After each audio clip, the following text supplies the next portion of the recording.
فأنا ناصح لإخواني بالصدع بالحق تبيض وجوههم. السكوت في مسألة الحزبية يضرها، فاصدع بما تؤمر وأعرض عن المشركين.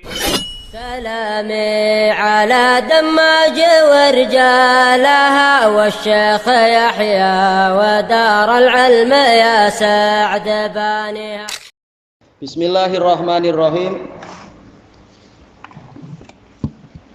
Qala al-Imam Ibnu Utsaimin rahimahullah, masih di akhir-akhir muka surat 53 ya. Baik. Yaitu terkait dengan masalah doa dan ayat wa annal masajida lillah dan seterusnya. Qal zakaral muallifu rahimahullahu taala jumlatan min anwa'il ibadah. Si penulis rahimahullah menyebutkan sejumlah dari, yaitu kumpulan dari jenis-jenis ibadah. Wa dzakara anna man sharafa minha syai'an li ghairillah fahuwa musyrikun kafir. Dan beliau menyebutkan bahwasanya orang yang memalingkan sedikit saja peribadatan tadi kepada selain Allah, maka dia adalah musyrik kafir. Ini hukum umum, bukan berarti langsung setiap orang yang berbuat itu dikafirkan. Seperti masalah syirku ta'ah, Allah Ta'ala mengatakan wa in ta'tumuhum innakum la musyrikun. Kalau kalian menaati mereka, sungguh kalian adalah kaum musyrikin. Apakah berarti setiap kali orang diperintah pada maksiat lalu taat dikatakan musyrik? Tidak demikian. Tapi dia jatuh pada syirku ta'ah. Kalau dia tahu bahwasanya ini adalah kemaksiatan tapi malah menaati perintah dalam kemaksiatan. Demikian pula wa man lam yahkum bima anzalallahu faulaika humul kafirun. Dan barang siapa tidak berhukum dengan apa yang Allah turunkan, maka mereka itu termasuk orang kafir. Bukan maksudnya setiap orang yang berbuat itu langsung dikafirkan, tapi ini ancaman. Kalau memang sudah tegak hujjah dan dia tidak punya udzur, memang dia kafir, murtad dia. Baik. Wastadalla biqaulihi ta'ala. Beliau berdalilkan dengan firman Allah Ta'ala, wa annal masajida lillah fala tad'u ma'allahi ahada. Dan bahwasanya masjid-masjid adalah kepunyaan Allah, maka janganlah kalian berdoa di samping Allah kepada siapapun juga. Janganlah kalian berdoa kepada siapapun juga bersamaan kalian juga berdoa kepada Allah. Tayyib. Al-masajid ada beberapa penafsiran. Penafsiran pertama, al-masajid yaitu dia adalah a'dha'us sujud, anggota badan yang dipakai untuk bersujud. Anggota badan yang dipakai untuk bersujud apa saja untuk anak-anak? Ya, lutut, dahi, hidung, lutut, tangan yang mana? Siku, bahu, telapak tangan. Tayyib, apa lagi? Lutut, iya betul. Apa lagi? Dahi sudah tadi, ya? Dahi sudah tadi, ya? Iya, yaitu apa? Kaki. Kaki yang mana? Jari. Iya, maksudnya di bagian jari-jari itu. Baik. Nah, inilah yang dimaksud masajid di situ, yaitu anggota-anggota sujud. Baik. Kalau anggota sujud itu haram dipakai untuk berbuat kesyirikan, demikian pula seluruh anggota badan kita, karena diri kita memang milik Allah Ta'ala. Allah Ta'ala menyuruh nabinya dengan mengatakan qul inna sholati wa nusuki wa mahyaya wa mamati lillahi rabbil alamin la syarikalah. Katakanlah wahai Rasulullah, sesungguhnya salatku, penyembelihan yang aku lakukan, kehidupanku dan kematianku adalah milik Allah Rabbul Alamin, tiada sekutu untuk dia. Ini yang pertama, masajid artinya a'dha'us sujud, anggota badan untuk bersujud.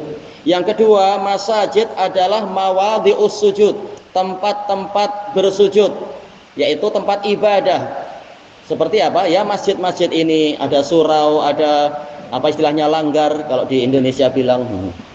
Bahkan Rasulullah SAW telah mengatakan waju'ilat liyal ardu masjidan wa tahura, dijadikan untukku bumi itu sebagai masjid dan alat bersuci.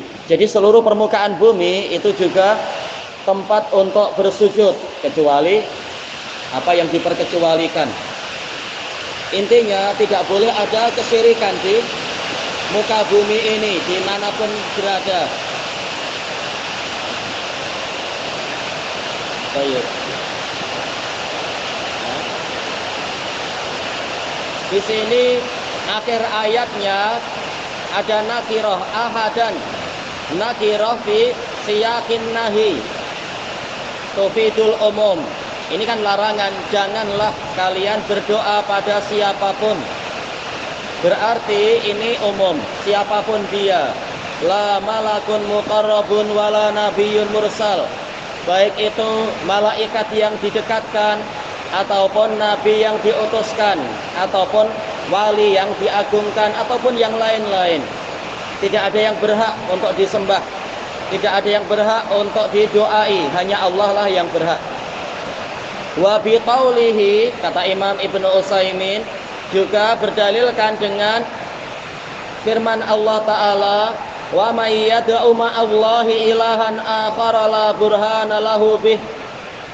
Dan barang siapa berdoa kepada sesembahan yang lain bersama Allah, di samping dia menyembah Allah, la burhana lahu bih, padahal dia tidak memiliki burhan, tidak memiliki bukti yang menguatkan bolehnya berdoa pada yang lain. Fa innama hisabuhu 'inda rabbih, maka hanyalah perhitungan amalnya itu di sisi Rabb-nya. Ini kata para ulama, salaka maslaka at-tahdid wal wa'id. Allah menempuh cara ancaman, ya ini ancaman dan ugutan.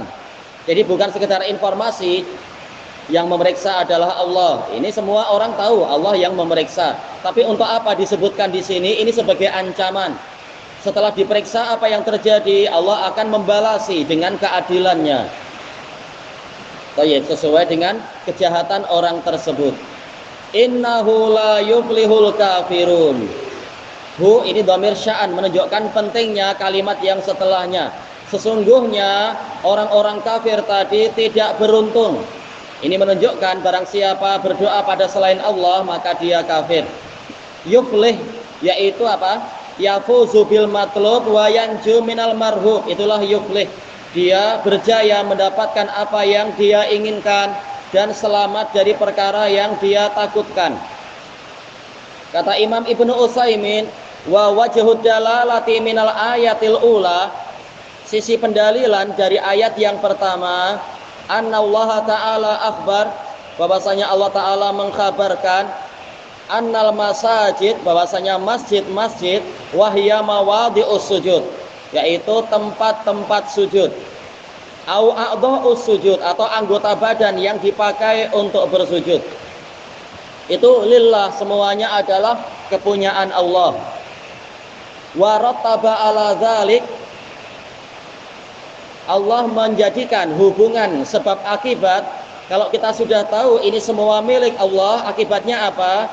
Fala tad'u qaulahu fala tad'u ma'allahi ahada. Maka janganlah kalian berdoa kepada siapapun juga di samping Allah. Aila ta'budu ma'ahu ghairah, yaitu janganlah kalian menyembah yang selain Allah di samping menyembah Allah. Syekhul Islam dalam Majmu'ul Fatawa mengatakan tad'u yaitu doaul ibadah wa doaul mas'alah. Jangan minta pada yang lain, jangan juga menyembah pada yang lain. Fatasjudulah, kemudian kalian sujud pada makhluk tadi, misalkan jangan. Wa wajhud dalalati minal ayatis tsaniyah, sisi pendalilan dari ayat yang kedua, bi anna Allah subhanahu wa ta'ala bayan, yaitu bahwasanya Allah subhanahu wa ta'ala menerangkan anna mayyad'u ma'allah, orang yang berdoa di samping Allah, ilahan akhar, berdoa pada sesembahan yang lain, fa innahu kafir, maka sungguh dia itu kafir. Li'annahu qal, karena dia mengatakan, yaitu Allah berfirman, innahu la yuflihul kafirun, sesungguhnya orang-orang kafir itu tidak beruntung. Ini menunjukkan orang yang berbuat tadi dinamakan sebagai orang kafir. Lalu bagaimana kalau seseorang minta bantuan pada orang lain, tolong bantu saya untuk mungkin apa, ini tayar pancit atau kereta rusak misalkan, tolong bantu ini diperbaiki. Apakah ini berarti dia kafir karena berdoa pada selain Allah? Tentunya tidak demikian. Nah, makanya perlu dijelaskan dikatakan berdoa kepada selain Allah adalah dia minta pada selain Allah sesuatu yang makhluk memang tidak mampu. Hanya Allah yang mampu. Minta diturunkan hujan, minta rezeki, minta kesembuhan. Nah, itulah yang dikatakan sebagai doa. Adapun kalau datang ke dokter, wahai dokter, ini anak saya sakit, tolong diobati. Ini bukan termasuk doa. Karena apa? Karena dia meminta sesuatu yang mampu dilakukan oleh makhluk. Mengobati mampu, menyembuhkan hanya Allah yang mampu menyembuhkan. Baik.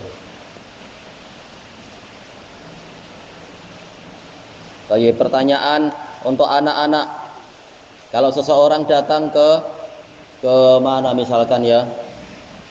Kalau di sini alhamdulillah tidak terlalu jelas kesyirikan pengkultusan pada wali tertentu istilahnya. Jadi kalau di Indonesia senang cari contoh, orang pergi ke Demak, ke kubur Sunan Kalijogo, minta, wahai Kanjeng Sunan, ini anak saya hilang, tolong ditemukan anak saya itu. Ya, iya itu syirik. Kenapa syirik? Berdoa pada Allah. Sabar, kalau mau tunjuk jari dulu. Ya, kenapa?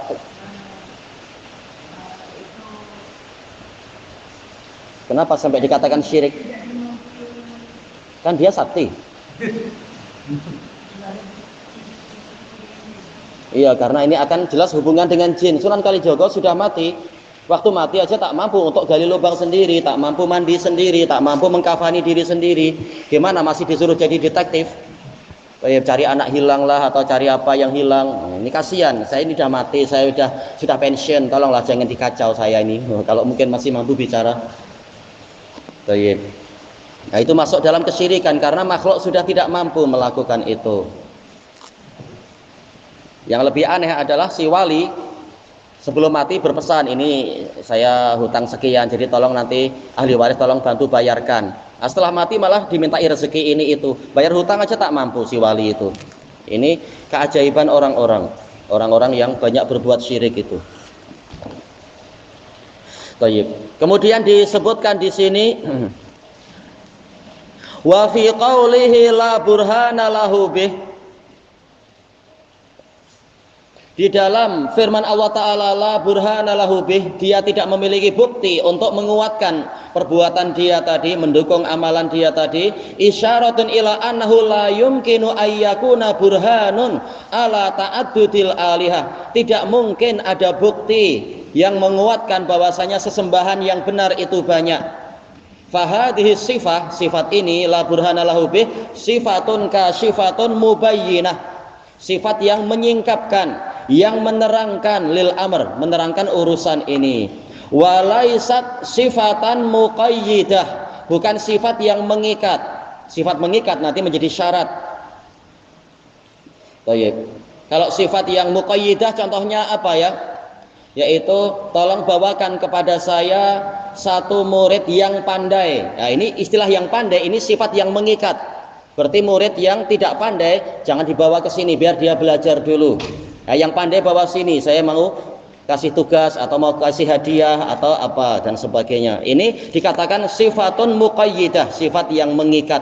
Tapi kalau ada seorang mengatakan tolong bawakan kepada saya api yang panas, ini sifat apa? Muqayyidah atau kasyifah? Ya kasyifah karena tak ada api yang dingin. Dikatakan ada itu ya narukuni bardahu wa salaman ala Ibrahim. Nah, Anda bukan Ibrahim, kita manusia biasa, cari yang normal saja, api itu panas. Baik.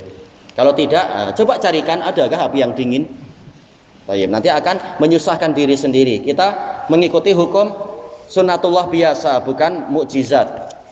Ini yang dikatakan sifatun kasyifah, yaitu sifat yang menjelaskan hakikat keadaan, bukan untuk membatasi. Tukhriju ma fihi burhan. Jadi yang namanya la burhana lahu bih ini bukan sifat muqayyidah, sifat yang membatasi, yang akan mengeluarkan sesuatu yang ada bukti. Karena memang tak ada bukti di dunia ini, bukti yang menguatkan bahwasanya sesembahan yang benar itu lebih dari satu. Tak akan mungkin ada bukti yang menguatkan. Baik.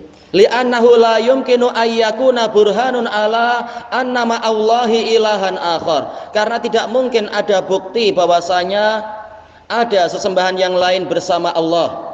Walaupun siapa itu? Al-Hallaj, Husain bin Mansur Al-Hallaj, tatkala dia menyuruh putrinya untuk sujud pada dirinya, putrinya heran, apakah boleh sujud pada selain Allah? Maka dia mengatakan ada bukti, yaitu ilahun fis sama wa ilahun fil ard. Ada sesembahan di langit, ada sesembahan di bumi. Sesembahan di langit Allah, sesembahan di bumi ya bapakmu ini. Wah, ini penipu, tak mungkin ada bukti. Tatkala dia dihukum mati oleh pemerintah yang soleh di masa itu, dia tak mampu membela diri. Mana bukti kalau dia adalah sesembahan? Dan anehnya orang-orang sufiah zaman sekarang mengambil yang paling buruknya. Kalau Al-Hallaj paling tidak dia mengatakan Allah di langit. Pendukung dia sekarang ini sudahlah mengatakan Allah di mana-mana dan meyakini sesembahan itu banyak. Ini mengambil yang paling rusak dari madhab, yang buruk-buruk yang dipakai. Kemudian wafil hadis, kembali ke atas berarti ya. Qala Imam An-Najdi wafil hadis, dalil dalam hadis bahwa tentang masalah doa.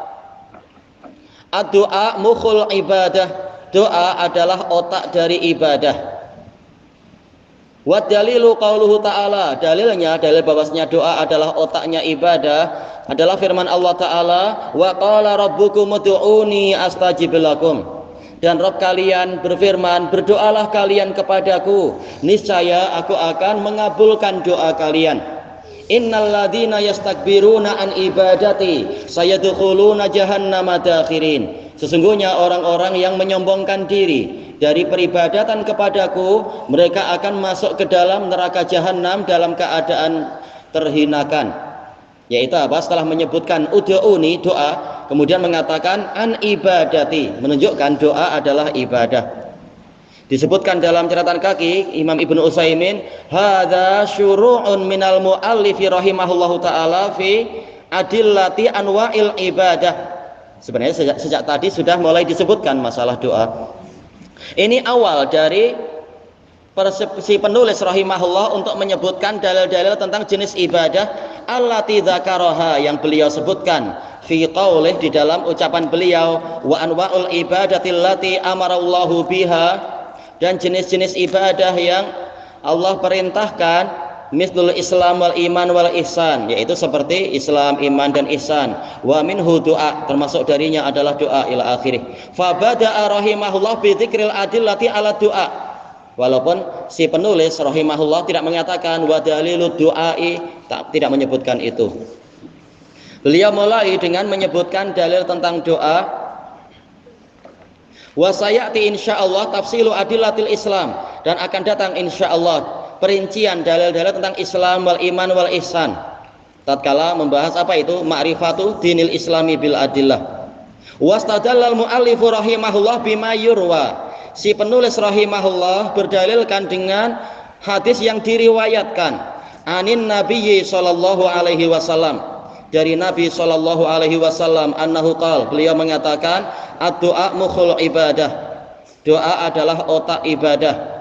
Disebutkan dalam catatan kaki, ini diriwayatkan oleh Tirmidzi, dan Tirmidzi mengatakan hadisun gharib min hadzal wajh. Hadis ini asing dari sanad ini, dan memang kesimpulannya dhaif. Hadis Anas bin Malik, di dalam sanadnya ada Ibnu Lahiyah. Beliau ini sayyi'ul hifdz wa mudallis, hafalannya buruk dan mudallis.